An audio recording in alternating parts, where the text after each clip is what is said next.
Welcome back, everybody, to another live episode of the Landscaping to the Point. We are live on Landscapes by Acme, YouTube, Facebook, and Restream, Twitch. So, hi, what's going on, guys? I am joined by my great hosts over here, JC. He's wet. He loves the OnlyFans. He's got his own page. Come check him out. And then we have Josh, the Boston basketball hard knocks life guy that he is just slamming it in the Dunkin' balls, right? Is that where you are? Dunkin' balls. What's going on, fellas? How's it going today? It's a nice, good morning. So what's everybody up to so far today? Anything new? It's raining here, so nothing much. Just raining away? It's been raining for the past 2 months nonstop. Every day? It might as well be. Every weekend. Yeah. Weeks? It's muggy throughout the week. It's muggy and like unbearable throughout the week, and then it seems like Saturdays and Sundays it's trash. Like what we should have been getting in April, we're getting now. Wow. Yeah, it rained here yesterday. A couple times last week it rained. I know we lost a little bit of time, but not too much this week work-wise. So I mean, it's it's had its ups and downs this week. So it's a normal week. So we were talking off backstage, and before we got started, Jensen loves to clean his house. He really does. No, you don't. No. So I just got my wife something. We've been together for almost 30 years. It was 29 years as of yesterday. Been together. So I bought her something that hopefully will just change the world. It was a Shark robot vacuum. That's what you need, Jensen. It just cleans everything, all the floors for you. You ain't got to worry about that. So I was waiting for her to throw it at your head right now. no, she loves it.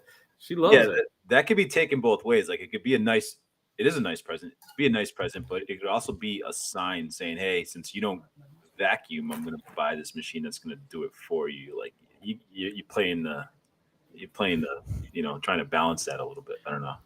Well, Scott takes it both ways. Well, she really wanted this. So this is one thing she wanted. She wanted this, and she wanted a new refrigerator. And I bought our new refrigerator last week, which actually came Monday. So literally, she got a refrigerator this Monday, and then the robot vacuum came yesterday. So it was actually a little bit. Business must be good. Business is always good. You're increasing productivity by having a robot vacuum for you. That's right. If you add robots, Josh, it's the perfect thing. I added robots to the business this year, and I haven't had no problems at all, no breakdowns yet at all. So nice. Now that you bought all that stuff, you will. Yeah, yes, definitely. Did Josh get a new microphone? It looks like it. Oh, same microphone. You sure?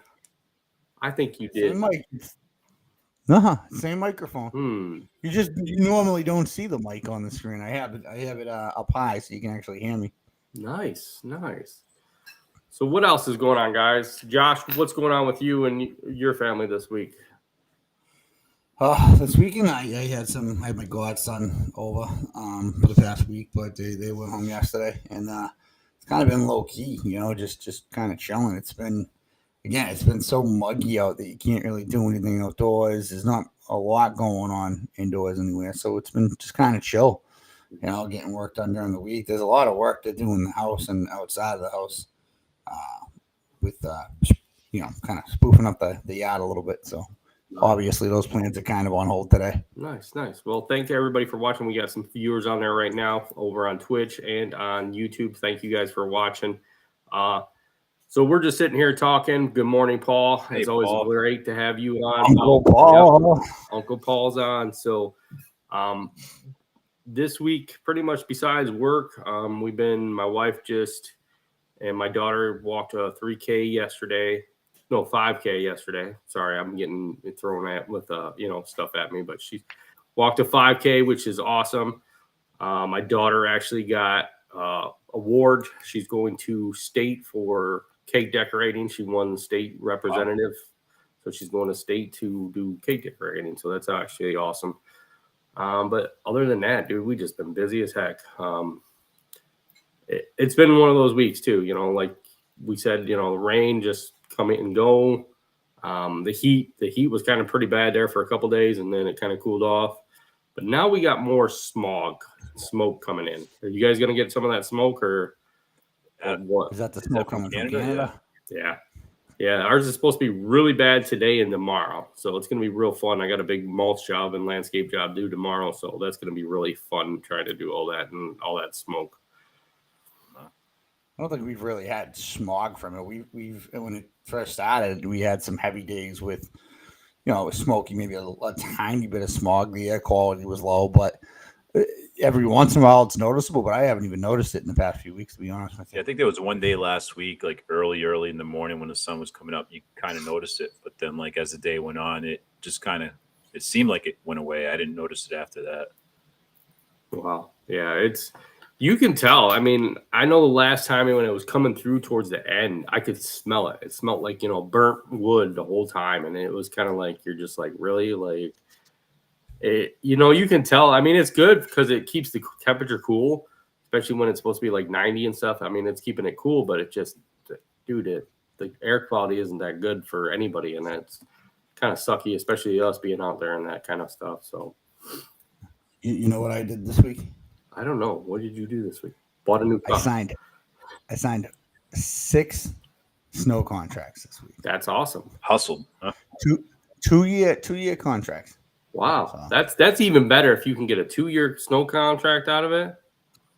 You know what? I think that the COVID boom with the landscape and snow was great for the snow business. And the reason behind it, I'll explain it right now. So many people started up because there was such a demand in lawn and landscape and snow plowing. And a lot of guys that couldn't handle the volume with the snow started to drop off. You can't count the 2, Nick said. Can you even count the 2? 1, 2. 1, 2. So what we're getting now is a lot of these HOAs, these commercial properties, are starting to realize, well, maybe we should lock these things in for like 2 to 3 years rather than the, you know, hit it and quit it one time. And then they're up and, it kind of at the price of somebody else where you're going to get charged triple the money. So what we used to see years ago was that, the 2 to 3 year contracts were kind of like an automatic, and they went away for a while where it was annual, year to year, and that sucked for the service provider because you couldn't, you were trying to budget over a few years for equipment, and now if it's coming back to 2 to 3 years for me, I'm happy. That's 6 contracts that are substantial. We're waiting for 3 more to come back, and hopefully we grab those. Okay, walk us through that. Like, so how was it this weekend? How you locked those in? Was it businesses that you dealt with before? Or was it a brand new business that you met, like, and started communicating with? And how did you close the deal? 2 of them are new. Some of them were renewals, and typically those renewals, like so we'll go up 5% in the contracts every year, and typically we'll lose contracts because of that. So a lot of people tend to just go to the lowest bidder and don't look at the services being provided. You got to compare apples to apples with that. So it was more or less these bids typically, not typically, but people that are proactive on the commercial, industrial, and HOA side, they'll push out their RFQs, RFPs in June. And usually you don't see these things come back until like August, September, which I was a little odd, but kind of like, okay, they came back early. That's great, but I can kind of prepare.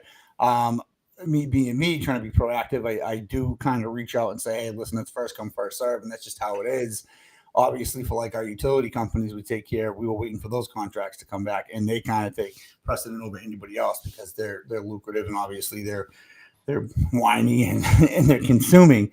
But more or less, it was just getting those RFPs out as soon as possible, being as detailed as possible in the proposal as to what they were getting. And it came back. And I honestly think a lot of it has to do with what I was just saying prior, was a lot of these guys that started up a couple of years ago through COVID, they lost or they dropped out.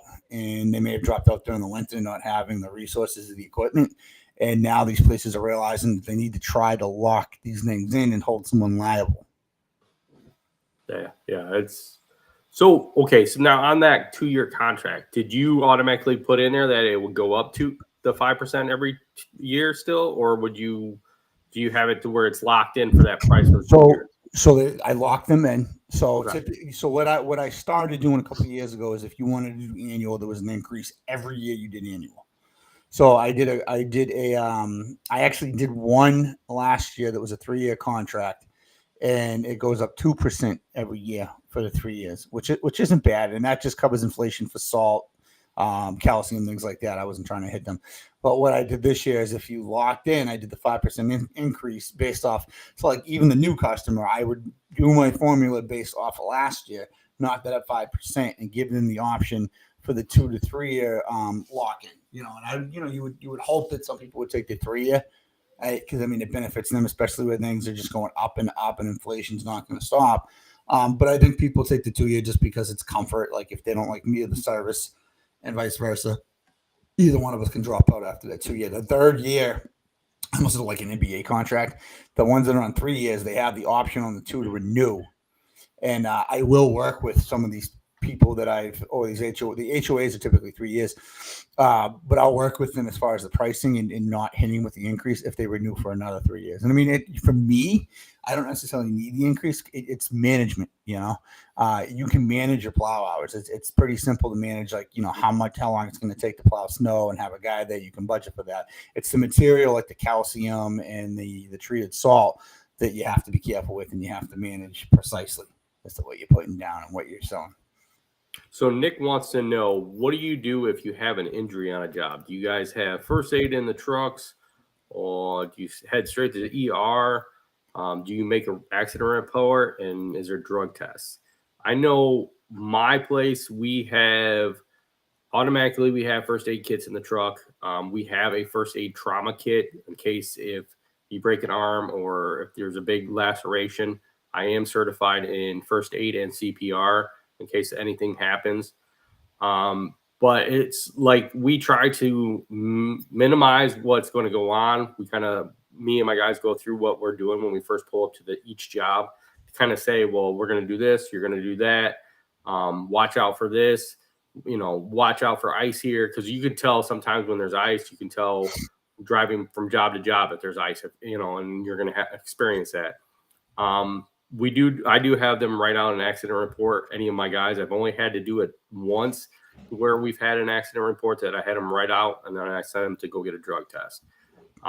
That is just minimum in our area because of workers' comp. I know they want to know all that information, Nick. I know you worked with workers' comp before, Nick. So what about you, Josh? Do you have all that stuff, and how do you go through it? First aid kits, definitely.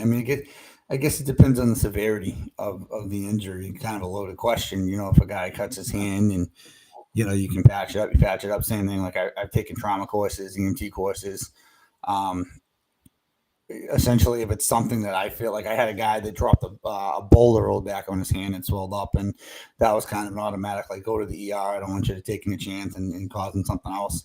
Obviously I try to avoid work exactly. Yeah. Screw workman's comp. That's just been happening. So, typically what I do, if it's something small that I think I can handle out of pocket, I cover it out of pocket rather than going through the claim. Obviously I've never had anything, knock on wood, I've never had anything severe. I know a guy, in my area a few years ago had a guy using a log splitter, and his helper, didn't take his hand out enough time and chopped his hand off, so he got in a lot of trouble.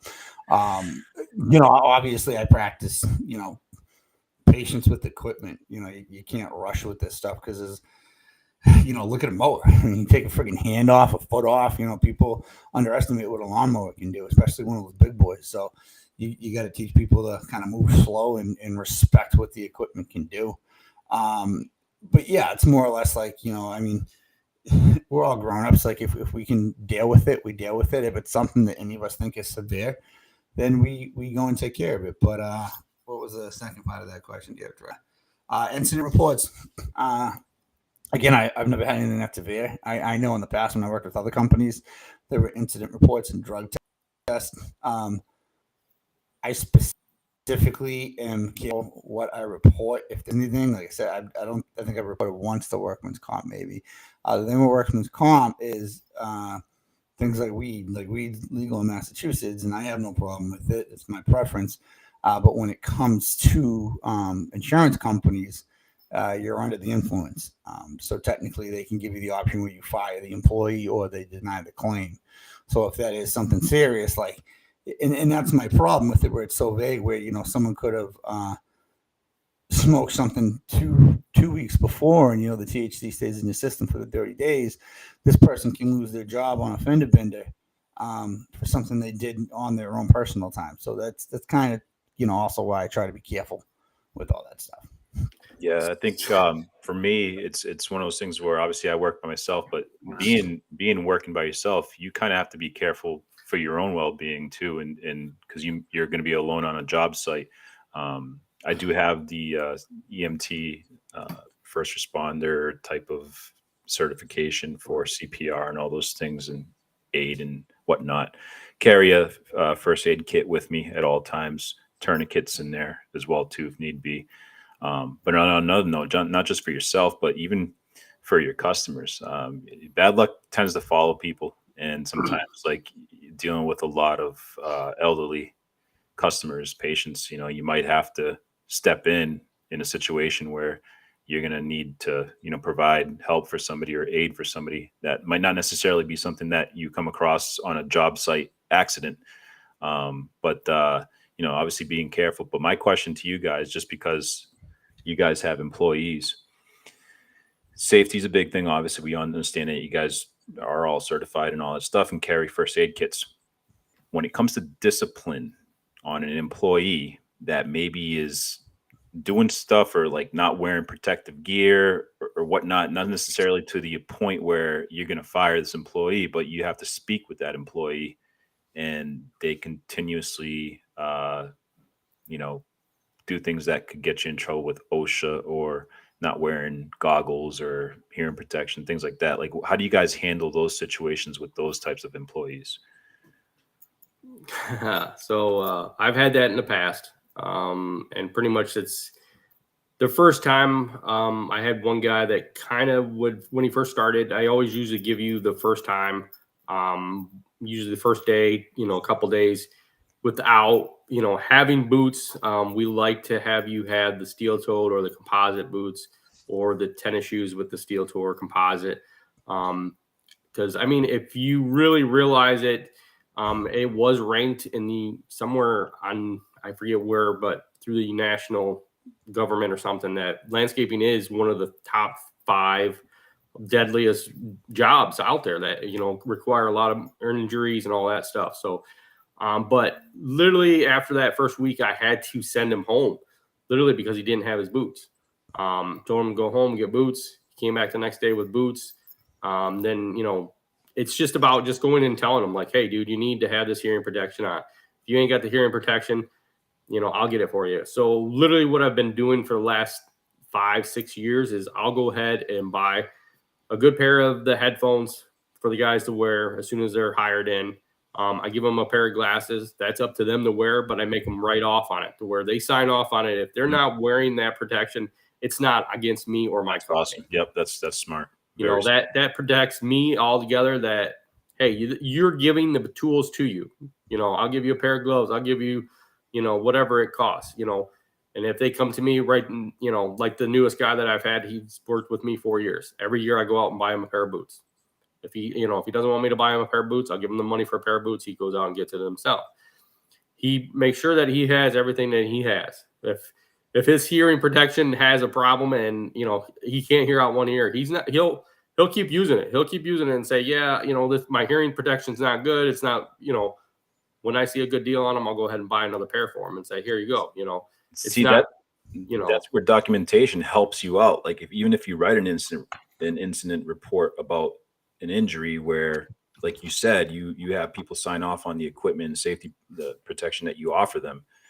Now you don't document the injury. Now the employee, in turn sues you for an accident in which that could have been prevented based on the stuff that you provided them. So like there is two sides of documentation, I think, but like, yeah, I think that's really smart about having them sign off on something initially when you provide them all that equipment. It's up to them. They have a responsibility to be safe too.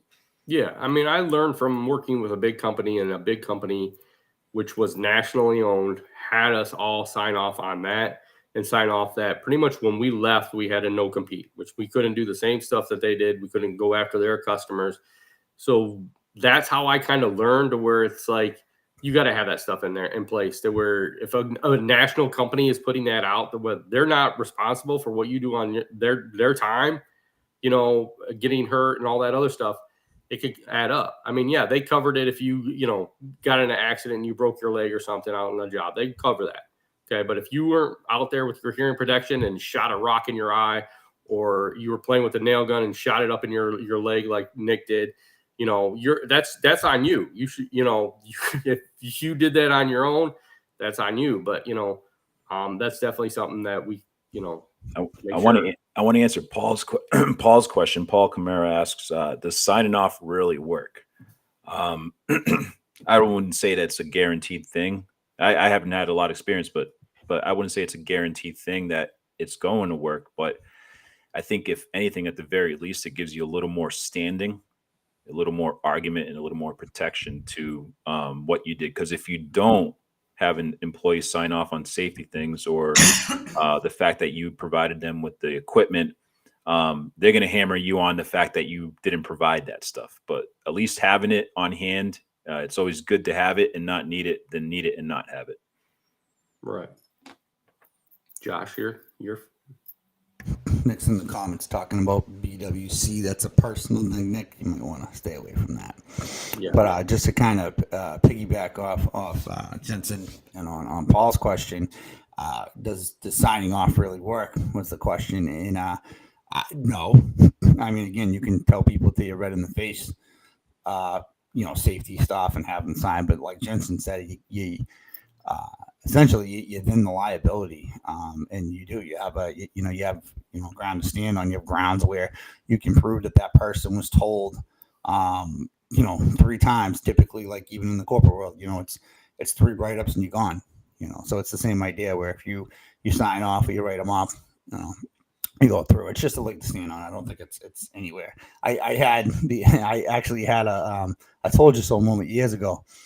Where like one of my biggest things is when we were pruning any bushes, you have to, and I know it seems like absurd, but you gotta wear safety goggles or glasses, just because those branches can come up and get you right in the eye. And if you lose your sight, poke your eye, forget it, you're done. And I had a guy that was he had gotten done trimming, and he was these very lush and full hydrangeas. The sticks was still out, and he was reaching in and cleaning the leaves, and we said, throw goggles on. Just throw goggles on because you're getting really close in there. I'm not wearing no goddamn goggles, blah, blah, blah. I'm like, you got to put goggles on. My right-hand man, my foreman, heard me and kind of laughed. And within like maybe 20 minutes, the kid reached in and he got one of those stems right in his eye. Wow. I went down. He was out for a few days. And I mean, he manned up and he was like, oh, you told me. So, I'm not going to complain about nothing. But I know it's working. Comp, Nick. I was BYC. Think about it. I thought it was big white chicken. Employees sign a handbook. Do you have a handbook? Cluck, cluck. Do you have a handbook? Let's go on that one. Like Josh, a policies and procedures type of thing? Yeah. Do you have a handbook on what's going on, Josh? Josh is laughing. I think either that or he glitched out. It almost looked like he froze on camera. Jensen's frozen, or just... Oh, that's you. That's you. It's you. You're like frozen, half glitched out. I think it's so. I don't know if you you're have talking a to me or handbook. not, but Yeah, I'm talking to you. Do you have a handbook, Josh? Can you hear me? And my internet was going out. Do I have a handbook? I have a 3-page document. That's 2-page document. I don't have a handbook per se, but I have noticed that basically just says what I expect from an employee, basically the scope of work that we provide, employee morale, and you just follow. It's a basic thing that they sign off. It goes back. Honestly, am I good at making sure guys sign it? No, but again, a lot of the times lately, I have gentlemen that work for me that I know, or they're through a very close source that I know. I've worked, in the corporate world, in the mom and pop settings, throughout my adult life, and I've seen what like random employees from nowhere can do. My snow work, I get a little bit more involved because I feel like there's more that can happen. The landscape is kind of close knit. We're typically on the same project. So I don't really have to stress it as much. But in the wintertime, that's essentially what those 2 pages are for, to just make sure guys understand, because a lot of the times with the snow, I have gentlemen that I don't know from a hole in the wall working for me. I think his internet went out again. Oh, I can hear you. Okay. You're like an old Chinese kung fu movie. Yeah, you need to upgrade your internet. That's what you need to do. I can't upgrade anymore. That's the thing. I mean, I'm kind of locked into one provider, but I have the highest package. Wow, that's good for him. I live out in the country. I think I feel like I got better internet than you sometimes. Because there's no one using it. Oh my gosh, we got everything running right now. Everybody's up at my house. So here's a question for you. I just kind of came up to me. What, out of all the years you've been working, what's been the worst accident you have seen in your company? This could go to you too, JC, because I think you've been in business. You've probably had an accident or two, or you've seen something. What was the biggest accident you guys have seen or experienced? Something you've experienced, JC. I mean, you've been in business and you've had something that could be accident prone, or something that you noticed right away and said, "Shit, this could be the accident that could break it," and something. Not a lot, thankfully. Knock on wood. Just being by myself, and I've had a few scares just like outside of work. I do remember once it was landscaping related. It was a guy that was cutting down a tree, and again, I wasn't working, but I was aware of the situation, and he ended up the chainsaw ended up cutting his thigh. So he would this guy, he had a tourniquet on hand, so they were able to put that on the dude. He got jacked up pretty good, but he just barely missed the artery that he had in his leg. That was rough, and I think obviously that could happen to anybody. It's just a freak accident. But as far as work related stuff, nothing really that I've come across. Anything and that's a good thing. That's a good thing.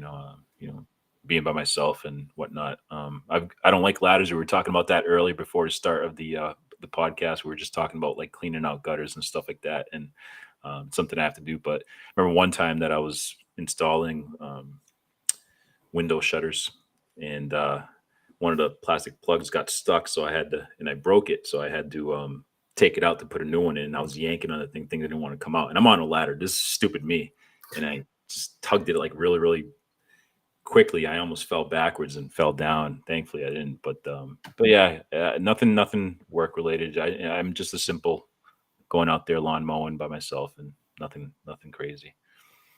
Wow. Josh, any accidents that?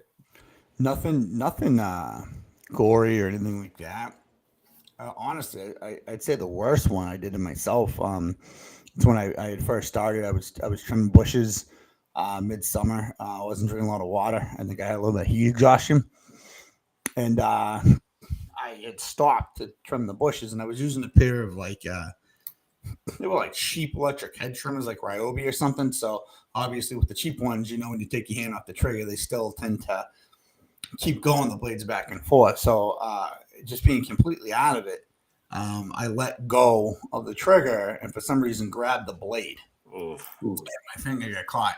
in there. And I mean, it cut pretty far. I'm lucky I didn't lose my finger, but it went pretty far down. So I definitely hit some nerves because I almost hit the ground face first. But a little bit of electrical tape and some peroxide, and I finished trimming and went to the ER and got some stitches. And I think that's the worst. I hate talking about this because I hate jinxing it. But again, this is also why I like hiring guys that I know through like a network. It's just because you kind of get the idea of how someone works. If they're oblivious, kind of ditzy, the guys that work for me and have worked for me in the past at least take their time and know that they're not going to get shit for it. I'd rather a guy take his time than try to rush through something and get hurt over something stupid like landscaping. And then you just highlighted Alex Carey. What up, Al? Background checks.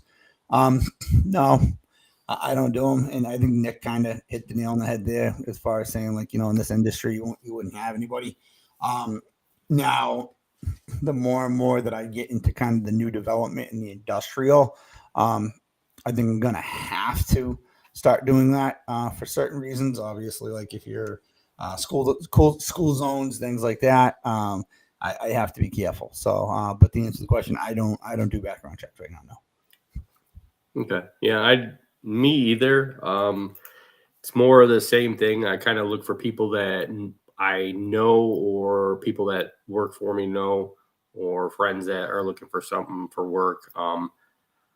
One thing I kind of look for when they show up, and I've kind of heard this before and I've experienced this, is how you show up for an interview, how you are when you ask the questions.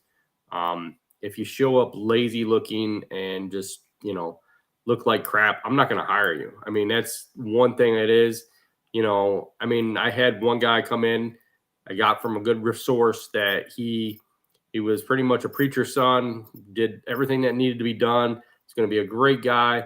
He came in, baggy pants down to his pants, torn shirt, wouldn't put on the Acme shirt.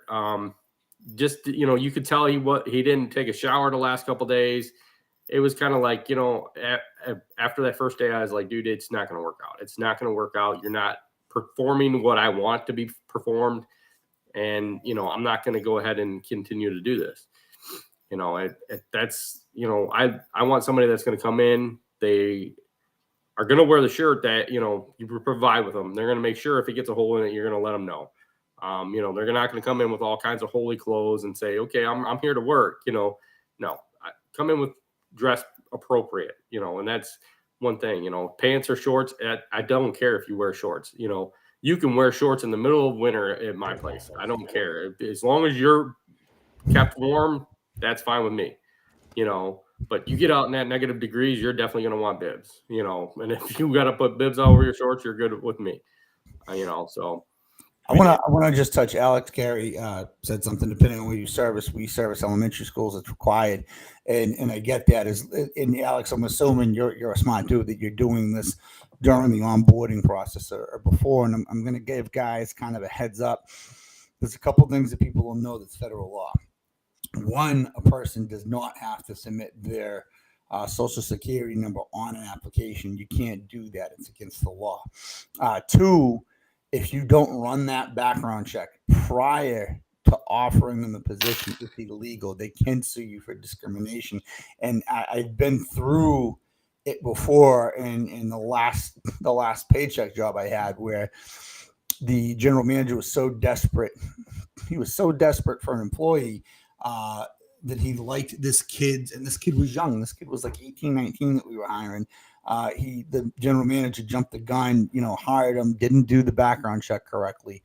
I kind of get a bad vibe the way the kid was talking. So I did a little bit of, investigating on my own and, kind of the whole, like, hey, you ever been locked up? Like, blah, blah, blah, blah. And, the kid got close and, essentially it came out that the kid was actually pending court for child pornography. And, I said, it's kind of messed up. Like, it's going to come out later on. And this is how I figured out those laws where the kid basically told me that, I don't have to submit my social security number. Not even when I get the job, they don't have to submit it unless they're doing taxes directly taking out. You handle your payroll taxes for that employee. You don't have to use their social. But yeah, no, I mean, before hired again, yeah, you have to, because if you do it after, it's discrimination and you will get sued. And unfortunately for, across the board, obviously, people make mistakes in life, and, people have a record, and I get that, and you can't hold that against people, but I'm the same way. If you're a diddler, pedophile, anything like that, fuck yourself. I don't want to hire you, piece of shit. You're the scum of the earth. But unfortunately, in this country, those guys are protected by rights and laws and constitution. So, I mean, it sucks, but you also have to watch your ass, because you open the door for a major lawsuit with stuff like that. So when it comes to stuff like, sorry, Jesse, when it comes to stuff like that, that's the stuff you need to consult a lawyer before you write a handbook, or have it a rough draft, and have a lawyer just, touch it up. Yeah. The key word on that is on the question on most applications is, have you ever been convicted? So it's not necessarily asking like, have you been charged? Have you been accused? Have you been anything like that? Like legally, they could answer no to that question, even though they've been charged with something, but not necessarily been convicted in court, like a guilty conviction. So let me ask you guys this. If somebody came to you, told you that they just got out of prison, they weren't allowed to cross state lines, and told you what they were in for, and you could find out that they were, would you hire them? That one, again, me not having employees, but look outside looking in, that personally, I think like people in life that earn a second chance should be given one. Obviously that's dependent on each and every circumstance. And, you don't want to, I don't know. I think that it depends how long you know the person. Maybe try to get some more information on who that person is. It might work out. It might not work out. I don't know. I'm not trying to, make it political by any means, but, some guys are just really trying to get on their feet. And if they're a good worker, good employee, and, time sometimes doesn't heal, but we'll give you a good signal as to what attempt that person is trying to make. I don't know. It's a different situation for each person, I think. Yeah, I mean, I did hire somebody that actually went to prison for 2 years. It wasn't nothing major. It wasn't a murder. It wasn't alcohol. It wasn't drugs. It wasn't, sex, or anything like that, or child stuff. It was just something that he got wrongly accused of. Pretty much I knew people ahead of him that kind of knew him real good, and kind of searched back into it. And his lawyer was a client of mine. So I got to know a little bit more about the whole story ahead of time. So I did hire him. He was a good employee. He showed up every day, because pretty much I had to report to his PO officer once a week and let him know if he was on time, what time he left. He wasn't allowed to cross state line. We're kind of like right on that border of Ohio, Michigan. So literally we do jobs between both states. So he pretty much wasn't allowed to leave the state. He was not allowed to go into certain stores. He couldn't leave pretty much between me or the other crew leader. He was not allowed to leave the area. So if we showed up at a job, pretty much he had to stay at that job the whole time. If we went into a store, he had to sit in the truck the whole time. He wasn't allowed to, there were certain things that had to be done to make sure. Okay. Everything was documented, which comes back to that, making sure you document everything. And then, like I said, I had to talk to his PO. So literally the guy ran with me 90% of the time, and he worked out. He worked out real good. He did his year with me. He still had more time to do, and pretty much I was reducing down on employees. So I sent him off to another buddy, which, it helped him out. Like I said, he had pretty much showed up every day for work. I could say, hey, it's Saturday, I'm going to work today. I need 8 hours out of somebody. He'd be the first one to say, yeah, because he knew he needed that money. He needed to do something besides sitting at a house, because literally he had to go back sometimes. If he didn't do certain things, he had to go back in jail. He had 30 days to do his, stuff, and he wanted to do it. So, it does work out good for certain things. And it just, like you said, JC, I think it depends on what it is. Everybody does need a second chance sometimes. Sometimes, like, Nick, I mean, I would hire Nick. He's a nice guy. He's, There's another thing too. It's like the background checks. You can't always depend on that No. either. Like now, No. granted, you could run a background on someone clean slate, like 100% legit, but like sometimes stuff happens after they're hired, or Right. and how do you Well, they've never been caught. I mean, there's a lot of pieces of Right. shit out there that know how to dodge a bullet. Dodging a bullet meaning like they know how to get around the system, or they just know how to avoid being arrested. There's smart people out there that are pieces of shit. And kind of back up a little bit. I don't have a problem hiring someone that has a record. I grew up where most of my friends were in the system and had records, and it's hard for guys to start over and do right when they don't have a chance. And granted, there's guys that will fuck up and not do right by that. But I mean, this is kind of the issue where it's systematic, where guys don't have that opportunity to make it right, and then they get put back where they were. So again, depends on what the charges were. Again, I have no room in my business, in my life, for anybody that's sexual assault or anything like that against children, women, men. I don't do that. But people that are in for misdemeanors or maybe felonies, you don't know a person's situation of why they did what they did. Habitual offender, yeah. I mean, if I have a guy that's in there for attempted murder, robbery, aggravated assault, then yeah, that's a different story. I know. give them a chainsaw? Yeah, exactly. But when you get a guy that's in somewhere for maybe like B&E burglaries, like people will go, "Oh, well, he's going to steal from me." But again, you don't know what someone's circumstances were.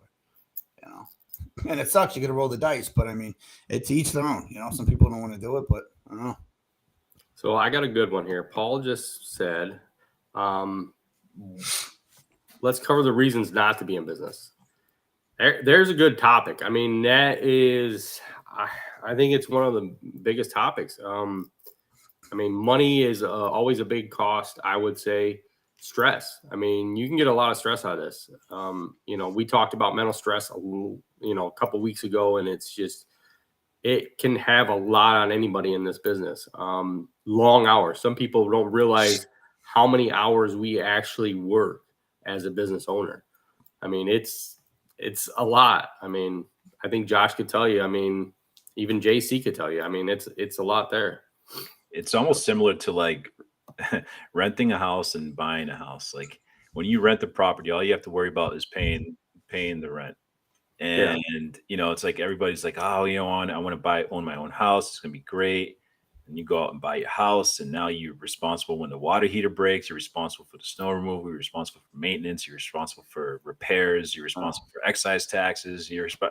Taxes, excise tax, all that stuff. So it's like the more liberating you might think it is to start a business because you're going to be your own boss. In reality, you're taking on a whole world of new responsibilities that if you don't stay on top of them, you're going to sink. Right. Josh, you got anything to add? You could go on days. I really could. How many times are contemplating getting out of this stuff? Yeah, I mean the stress factor, but again, it's work-life balance is important with the stress factor, because a lot of us go into this, just trying to get everything we can. I mean, with regular people that work a 9 to 5 all year don't realize we got 6-7 months to get all our work and our income in. And then you have, bad weather, injury, illness, it all comes into play. They can just throw a wrench into your plan. So the stress factor that comes from that. I'm getting annoyed with all the fucking taxes and bullshit. A lot of people don't realize a lot of that shit from COVID. And I don't get political, but this is what people don't realize, either side. Small business usually takes the brunt of that shit. And what a lot of people don't understand is all that stuff from COVID, small business is paying for all that stuff. Those PPP loans, the $1,200 a month everybody was getting, like we pay for that. And when I say small business, I'm talking under $2 million. Small business is under $2 million. So that's not you. I mean, we know that. Yeah, I don't do $2 million plus. Trust me. No, but like even in Massachusetts, unemployment, we got to notice unemployment it went up from like 0.2% to 3% that first year. And it was subject to go up to 22% over 5 years, 22% over 5 years. A lot. All that is that's small business. That's me covering the cost or carrying the cost for this like help that the government gave, and it sucks. And those are the things I hate where people don't realize or small business owners don't pay attention to is we really do take the hit, along with all the stress and stuff. So that stuff kind of pisses me off too. I know that was kind of like winded and not your average answer. That's why guys don't want to freaking put their numbers in the books officially, man. Well, think about it. You got guys, and like even my foreman made the argument where it was like, yeah, like you make more money than me, and I could probably make more money if I want to do myself. If I'm making $1,500, $1,600 a week, and you're making $3, he goes, I figure it is the $2,000, the $1,500 more that you're making a week is what I would pay in marketing to get the work for my business. So essentially, I'm basically paying you to go find the work. So I'm able to do it. I just don't have the liability and the headache that you have. And people know, like, yeah, when you're an employee, a lot of these guys 9 to 5, they drop the wrenches. They're done. You don't have to worry about it. You go home, you sleep, you relax, you see your wife and kids. And the beginning of the stuff, and even if you don't have your shit together, you're up till 12, 1, 2 o'clock in the morning, sleeping on 3 hours, getting 3 hours of rest and trying to fight through collecting your bills, writing your quotes. I mean, I see Scott laughing because he's been through it. I know he has. Yeah. I mean, I've been through it. I've had guys that are like, man, you're rich. You give me an extra 100 for this, give me an extra 100 for that. And I'm like, dude, you don't really understand it. There's a lot to it, and I've had guys that work for me couple years and say, oh, I'm gonna go do it myself because you got to be making more money than I am. Dude, they come back to me after that 2 years, 3 years and say, dude, I couldn't handle it, dude. How the hell do you fucking do it? You've been in business over 20 some years. Like I've been in business 27 years, I think it is this year. Dude, it's a lot on you, dude. It literally is. I mean, I might not look like I'm, almost 50, but I am, dude. And it's like people realize that people that are actually in it. Dick. But people don't understand the investment, man. And that's the crazy thing. Like I had a guy one time in the winter was like, dude, he saw the numbers from a quote. I carry a computer in my truck and I have all the stuff. And I pulled up I was trying to do some quick billing during a storm and he saw the quotes and he's like, dude, he's like, are you serious? Like this is what you make? And like, we're making $1,000 a storm. And I'm like, so I showed him the monthly P&L where there was 1 week with 3 storms. We were negative $15,000 for that week. And granted, that levels out throughout the season, but your storm. So this is what I told us is like that negative means we carry those costs for that week. So which means not only did we lost money on those storms, but we were taking money from our balance sheets and throwing it at that storm to cover that. So now not only do we have to make up that $15K, but it's then some. And that's the stuff that people don't see that's stressful because you're negative in the hole. Then like with snow, I might have to pay out $10,000 for that week, and all of a sudden it's like, hey, and then not to mention like I don't want to get into the numbers of it, but I still have a substantial amount of money that's owed to me for the winter. And I'm probably not going to see that until the beginning of the winter. A lot of these things, like even me on the development side, when we do the payments, it's like, I don't see that stuff for 60, 90 days. Right. And then you have to make sure you're balancing right. And then again, banks come up, repairs come up. This is why I'm kind of like on the side where like, I know a lot of guys don't want to take positive debt, and you actually run through your numbers. Like JC, we talked on the plane out to Chicago about like knowing what things were going to cost you and, having some new stuff in your fleet. There's nothing wrong with taking on the debt because then you have the peace of mind that, you might not have that breakdown, because right. I mean, a breakdown, yeah, your truck breaks down, a water pump or a ball joint or something. What are you losing during that storm? Mm-hmm. And this is the stuff people don't pay attention to. Employees are just like, well, give me another truck, put me another skids there, and it's and that's where that stress factor and that boss burnout comes from. I mean, dude, Paul Kamara is in here. I'm not an Esther all this. Paul's been in this longer than anybody, and he's seen the changes, and he's seen the political climates and the economies and different changes. So, I mean, again, I'm young into it, but it's definitely been stressful. And I've come a long way since I started. And the same thing, Scott. People say, "Oh, you're banking in money." I'm like, you have no idea. The blood, literally the blood, sweat, and tears that came through in the nights and the shit that I've missed.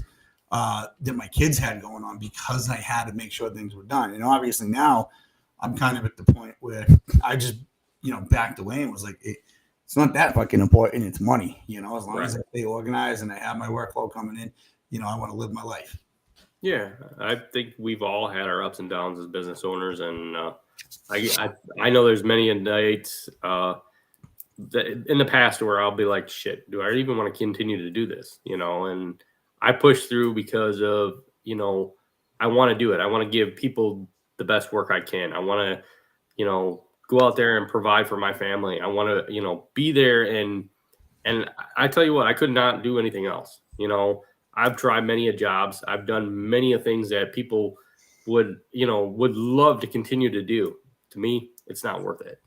You know, being my own boss, it's the best up I can ever have. You know, to be out there and enjoy what I do every day. And if you enjoy what you're doing, continue to do that. You know, that's the main thing I can say on it. You know, but if you're not enjoying it, you got to look into, you know, maybe changing it up somehow. And that's, you know, I tell a lot of my guys, I always ask my guys that work for me, do you enjoy doing this every season? Do you continue to like what you're doing for us? If you don't, then, you know, maybe you need to look now before we start a season, because to me, to be halfway through a season and someone will be like, yeah, I really can't do this no more. That's a big problem for me, you know, because I bank everything at the beginning of the year on how many jobs, how many guys I need to have work for me. You know, I started out by myself.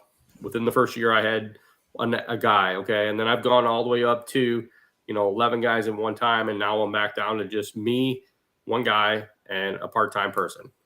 That's all you need sometimes. It's all what you can handle. And don't always try to assume as you're a business that, man, I need to go even bigger and you know, do what you can handle. If you think you can handle that, I know a guy right now that's kind of in our area that he's seen so many ups and downs this year. It's just ridiculous. And it's putting him to the point where he's like, I don't even know if I want to continue to do this. He's only been in business 4 years. It's a lot, dude, for somebody that, you know, he's, you know, had to go, he's gone through 12 employees already this year. Well, that's that 5-year itch where they say most businesses fail within the first 3 to 5 years. Yeah. So it's, you know, and all I can tell him is like, do you like what you do? You know? And he's like, yeah, I love what I do. You know, and I'm like, well, then maybe you need to back off. Go back to where it was just you, maybe one guy, and see how it goes, you know, next And year. not everybody's meant for it. Right. Not everyone is made to own a business, and there's nothing wrong with that. You can go, like, if you're listening to this, I guess, and you feel, well, if you didn't succeed with your business, there's nothing wrong with going to another company and becoming that asset and really blowing it up, because that's what a lot of people look for. They look for assets in the company with guys they can grow with and they can take care of. So it's definitely not meant for everybody. It's stressful. A lot of guys get out, and I don't blame anybody, because sometimes, you know, your mental health and your physical health is more important than trying to do this. But me personally, yeah, I chased the money in the beginning. And when I slowed down and I started paying attention to what I wanted, I realized that the biggest advantage of being my own boss was I can control my schedule. If my kids have something going on, I can take that time off and actually go do it. If I need to go to an appointment, I can take that time off and go do it. Like, there's no number on that I can give where I can actually and dictate my time, you know. And obviously, when I slowed down, I was able to pay attention and balance more and figure out where I needed to be to make the money I wanted to make to live my lifestyle. True. I think that's one of the biggest perks of our business is to be able to do what we need to do. I would agree with you, dude. I mean, I'd say the first 10 years, 12 years, I was more about getting the money and getting the job done than worried about my family. I was more worried, you know, getting that done. And I missed a lot out of my oldest son when, you know, he had to do things. And then I kind of realized, hey, I got to take the time. I got to do this, you know, I got to do that.